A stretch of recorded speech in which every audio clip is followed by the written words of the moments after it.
ਜ਼ਰਖੇਜ਼ ਜ਼ਮੀਨਾਂ ਜਿਹੜੀਆਂ ਜਿੰਦੇ ਵਿੱਚ ਨਾਮਿਆਤੀ ਮਾਦਾ 0.86% ਤੋਂ ਲੈ ਕੇ 1.29% ਤੱਕ ਹੋਵੇ, ਫਾਸਫੋਰਸ 7 ਤੋਂ ਲੈ ਕੇ 14% ਤੱਕ ppm ਤੱਕ ਹੋਵੇ ਔਰ ਪੋਟਾਸ਼ 80 ਤੋਂ 180 ppm ਤੱਕ ਹੋਵੇ ਤੇ ਉਹਦੇ ਵਿੱਚ ਨਾਈਟ੍ਰੋਜਨ ਜਿਹੜੀ ਹੈ ਉਹ 54।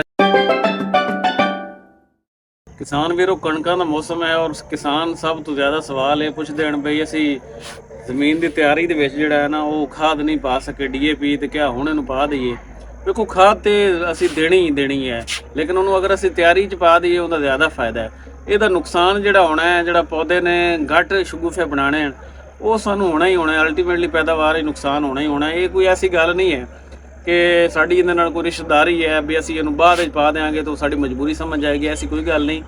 ਜਿਹੜੀ ਕ੍ਰੌਪ ਹੈ, ਕੋਈ ਵੀ ਫਸਲ ਹੈ, ਉਹ ਆਪਦੇ ਸਟੇਜਿਸ ਜਿਹੜੀਆਂ ਹਨ ਉਹ ਮੈਂ ਤੁਹਾਨੂੰ ਸਾਰੀ ਵੀਡੀਓਜ਼ 'ਚ ਦੱਸਦਾ ਕਿ ਇਹ ਆਦੀ ਸਟੇਜ ਆਦੇ ਟਾਈਮ ਤੇ ਇਹਨੇ ਪੂਰੀ ਕਰਨੀ ਹੁੰਦੀ। ਖੁਰਾਕ ਇਹਨੂੰ ਮਿਲੇ ਜਾਂ ਨਾ ਮਿਲੇ, ਉਹ ਸਟੇਜ ਦੇ ਵਿੱਚ ਖੁਰਾਕ ਅਗਰ ਮਿਲ ਜਾਵੇ ਤੇ ਬਿਹਤਰ ਸ਼ਗੁਫਾ ਸਾਜ਼ੀ ਕਰ ਜਾਂਦੀ ਹੈ। ਯਾਨੀ ਕਿ DAP ਅਸੀਂ ਤਿਆਰੀ 'ਚ ਇਸ ਪਰ ਪਵਾਨੇ ਹੈ ਕਿ DAP ਨੂੰ ਫਾਸਫੇਟ ਹਾਲਤ 'ਚ ਆਉਣ ਵਾਸਤੇ ਜਾਂ ਪੌਦਾ ਜਿਹੜੀ ਹਾਲਤ 'ਚ ਹਾਸਲ ਕਰਦਾ ਹੈ ਉਹਦੇ ਵਿੱਚ ਆਉਣ ਵਾਸਤੇ ਇਹਨੂੰ ਕੋਈ 15-18 ਦਿਨ ਲੱਗ ਜਾਂਦੇ ਨੇ। ਉਨੀ ਦੇਰ ਨੂੰ ਪੌਦਾ ਵੀ ਉੱਗ ਕੇ ਆਦੇ ਖੁਰਾਕ ਵਾਲੀ ਜੜ੍ਹਾਂ ਕੱਢ ਲੈਂਦਾ ਹੈ ਔਰ ਇਹਨੂੰ ਖੁਰਾਕ ਮਿਲ ਜਾਂਦੀ ਹੈ ਔਰ 20-22 ਦਿਨ ਤੋਂ ਗੰਦਮ ਕਣਕ ਜਿਹੜੀ ਹੈ ਉਹ ਸ਼ਗੁਫਾ ਸਾਜ਼ੀ ਦਾ ਅਮਲ ਹੁੰਦਾ ਸ਼ੁਰੂ ਹੁੰਦਾ ਹੈ, ਯਾਨੀ ਟਿਲਰਿੰਗ ਸਟੇਜ ਸ਼ੁਰੂ ਹੁੰਦੀ। ਤਾਂ ਉਸ ਟਾਈਮ ਵਿੱਚ ਉਹਨੂੰ ਫਾਸਫੋਰਸ ਵੀ ਮਿਲ ਜਾਂਦੀ ਹੈ, ਉਹ ਆਪਣੀ ਸ਼ਗੁਫਾ ਸਾਜ਼ੀ ਜ਼ਿਆਦਾ ਕਰ ਲੈਂਦੀ, ਟਿਲਰ ਜ਼ਿਆਦਾ ਬਣਾ ਲੈਂਦੀ ਹੈ। ਉਸ ਤੋਂ ਬਾਅਦ ਜਿੰਨੀਆਂ ਵੀ ਹੋਣ ਨਾ ਉਹ ਆਂਦੇ ਵੀ ਬਾਅਦ ਦੀਆਂ ਜਿਹੜੀਆਂ ਮਾਰੀਆਂ ਹਨ ਉਹ ਖੁੱਚਾਂ ਤੇ ਵੱਜਦੀਆਂ, ਠੀਕ ਹੈ। ਜਾਂ ਵੇਲੇ ਦੀ ਨਮਾਜ਼ ਤੇ ਵੇਲੇ ਦੀ ਟੱਕਰਾਂ ਵਾਲੀ ਗੱਲ ਹੁੰਦੀ ਹੈ। ਬਾਅਦ ਦੀ ਖਾਦ ਪਾਈ ਹੋਈ ਪਹਿਲੀ ਖਾਦ ਨੂੰ ਨਹੀਂ ਅਪੜਦੀ, ਇਹ ਮੁਸਲਮਾ ਹਕੀਕਤ ਹੈ, ਇਹਦੇ ਉੱਤੇ ਕੋਈ ਮਾਫੀ ਨਹੀਂ, ਕੋਈ ਤਲਾਫੀ ਨਹੀਂ, ਕੋਈ ਮਾਜ਼ਰਤ ਨਹੀਂ, ਕੋਈ ਗੱਲ ਨਹੀਂ, ਕੋਈ ਬਾਤ ਨਹੀਂ। ਕਣਕ ਨੂੰ, ਆਲੂ ਨੂੰ ਜਾਂ ਕਿਸੇ ਵੀ ਫਸਲ ਨੂੰ ਖਾਦ ਦੇਵਣ ਦੇ ਨਾ 4 R ਤੁਸੀਂ ਯਾਦ ਰੱਖਣੇ। ਇੱਕ ਰੂਲ ਹੈ ਕਿ ਰਾਈਟ ਸੋਰਸ, ਯਾਨੀ ਕਿ ਅਸਲ ਹੈ ਖਾਦ ਜਾਂ ਨਕਲ ਹੈ। ਰਾਈਟ ਸੋਰਸ, ਤੁਹਾਡੇ ਕੋਲ ਜਿਹੜਾ ਪ੍ਰੋਡਕਟ ਹੈ ਉਹ ਠੀਕ ਹੈ ਜਾਂ ਗਲਤ ਹੈ। ਉਸ ਤੋਂ ਬਾਅਦ ਰਾਈਟ ਡੋਜ਼, ਤੁਸੀਂ ਜਿਹੜਾ ਹੈ ਨਾ ਰਾਈਟ ਡੋਜ਼ ਵੀ ਕਿਤਨੀ ਖਾਦ ਪਾਣੀ ਹੈ, ਕਿੰਨੀ ਪਾਣੀ ਚਾਹੀਦੀ ਹੈ, ਇਹ ਵੀ ਮੈਂ ਹੁਣ ਤੁਹਾਨੂੰ ਦੱਸਾਂਗਾ ਅੱਗੇ ਜਾ ਕੇ। ਔਰ ਉਸ ਤੋਂ ਬਾਅਦ ਆ ਜਾਂਦਾ ਹੈ ਰਾਈਟ ਟਾਈਮ, ਕਿ ਵਕਤ ਕਿਹੜਾ ਸਹੀ ਹੈ ਉਹਦੇ ਉੱਤੇ ਪਾਣੀ ਖਾਦ ਉਹਦਾ ਫਾਇਦਾ ਹੈ। ਔਰ ਐਂਡ ਤੇ ਆ ਜਾਂਦਾ ਹੈ ਰਾਈਟ ਮੈਥਡ। ਔਰ ਮੈਥਡ ਇਹਦਾ ਕੀ ਇਸਤੇਮਾਲ ਕਰਨਾ ਹੈ ਕਿ ਤੁਹਾਨੂੰ ਪਤਾ ਹੈ ਖਾਦ ਪਾਉਣ ਦਾ ਗੋਲ ਤੇ ਵੀ ਤੁਸੀਂ ਲਾ ਦਿੰਦੇ ਹੋ, ਖਾਲੀਆਂ 'ਚ ਵੀ ਛੱਡ ਦਿੰਦੇ ਹੋ, ਛੱਟਾ ਵੀ ਕਰ ਦਿੰਦੇ ਹੋ, ਬੇਸ਼ੁਮਾਰ ਮੈਥਡ ਹਨ, ਸਪਰੇਅ ਵੀ ਕਰ ਰਹੇ ਲੋਕ, ਇਹ ਸਾਰੇ ਦੇ ਸਾਰੇ ਮੈਥਡਸ ਹੈ, ਠੀਕ ਹੈ।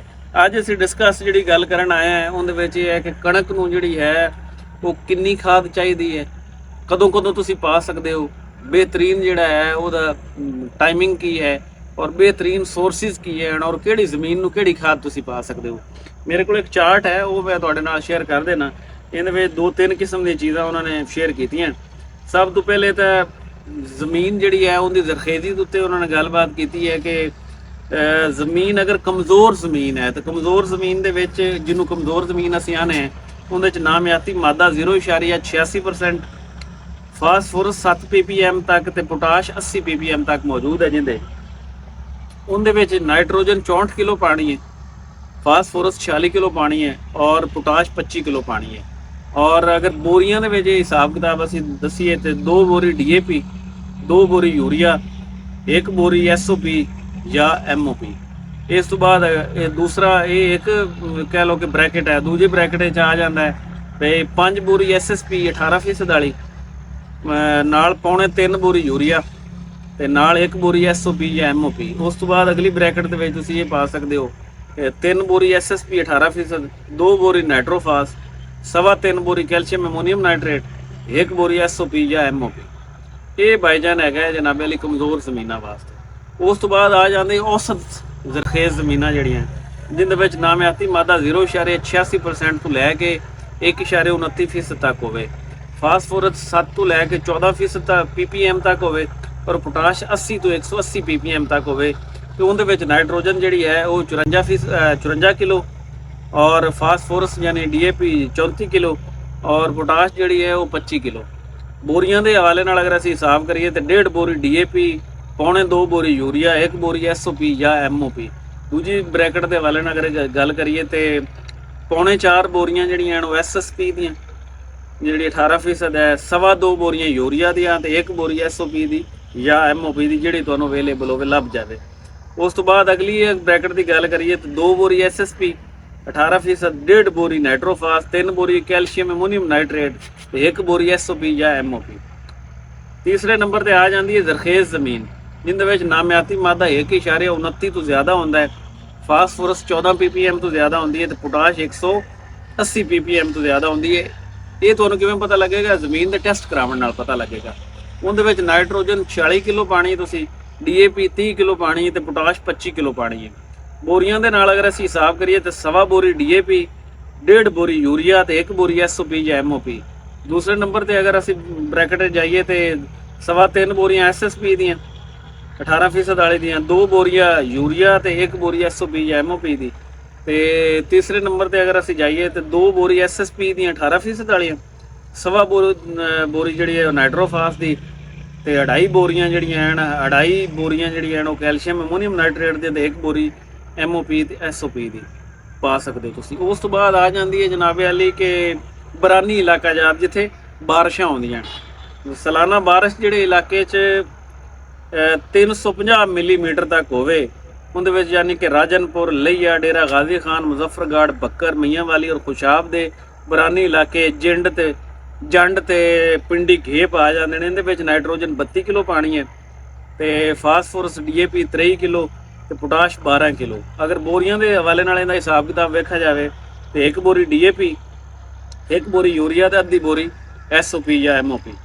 ਉਸ ਤੋਂ ਬਾਅਦ ਭਾਈਜਾਨ ਆ ਜਾਂਦਾ ਦਰਮਿਆਨੀ ਬਾਰਿਸ਼ ਦਾ ਇਲਾਕਾ, ਜਿਹਦੇ ਵਿੱਚ ਸਾਲਾਨਾ ਬਾਰਿਸ਼ 350 ਤੋਂ ਲੈ ਤੇ 600 ਮਿਲੀਮੀਟਰ ਤੱਕ ਹੁੰਦੀ ਹੈ।